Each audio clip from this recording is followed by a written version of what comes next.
Casino কাণ্ডের পর ফুটবলে ফিরেছে ফকিরেরপুল ইয়ং ম্যানস ক্লাব। এবার হয়েছে বিসিএল এর চ্যাম্পিয়ন। কিছুদিন আগেও ক্রীড়াঙ্গন থেকে দূরে থাকতে হলেও ক্লাবটি অবদান রাখতে চায় দেশের ফুটবলে।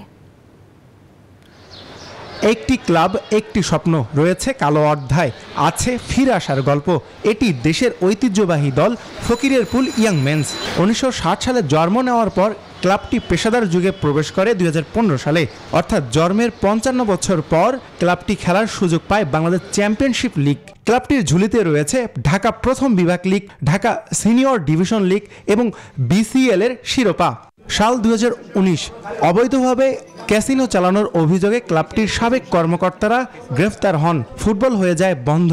অর্ধশত বছরের ক্লাবটির দরজায় ঝুলে তালা। করোনার ছোবল এবং অর্থনৈতিক সমস্যা কাটিয়ে 2023 সালের শেষ দিকে ক্লাবটি দেখে আলোর মুখ। এরপর এবছর চ্যাম্পিয়ন হয়েছে বিসিএলে। সুযোগ পায় বাংলাদেশের সর্বোচ্চ পেশাদার লিগ বিপিএল খেলার। খুবই কঠিন ছিল আমাদের সেকেন্ড ডিভিশন থেকে ফার্স্ট ডিভিশনে উঠানোর সময়।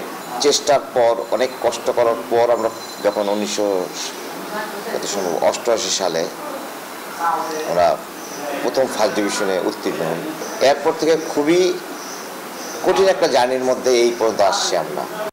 40% বেশি গ্লো, বিশ্বের 1 নম্বর গ্লো ক্রিম, নতুন গ্লো এন্ড লাভলি। 2017 সালেও বিসিএল চ্যাম্পিয়ন হয়ে বিপিএল এ খেলার সুযোগ পেয়েছিল, কিন্তু সেবার অর্থনৈতিক সমস্যার কারণে খেলেনি ক্লাবটি। বিতর্কিত যে ক্যাসিনো কাণ্ড ফকিরেরপুল ক্লাবে হয়েছে,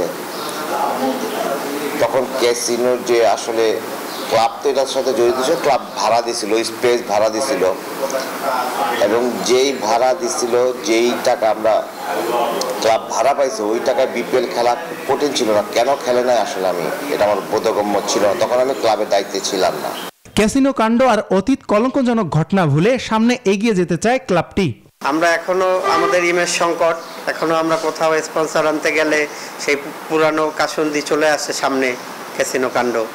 সেটা নিয়ে আমরা যথেষ্ট ছাপার করতেছি, কিন্তু আমরা আন্তরিকভাবেই চাচ্ছি যে সে কালো অধ্যায়টাকে অতিক্রম করে ইনশাল্লাহ আমাদের এই ক্লাব পাড়ার যে গৌরব, আমাদের ফকিরেরপুল ইয়ং মেন্স ক্লাবের যে গৌরব, সেটা আবার ফিরিয়ে আনতে।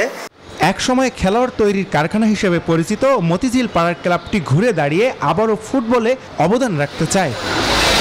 আসমাউল মুত্তাকিন, নিউজ 24, ঢাকা।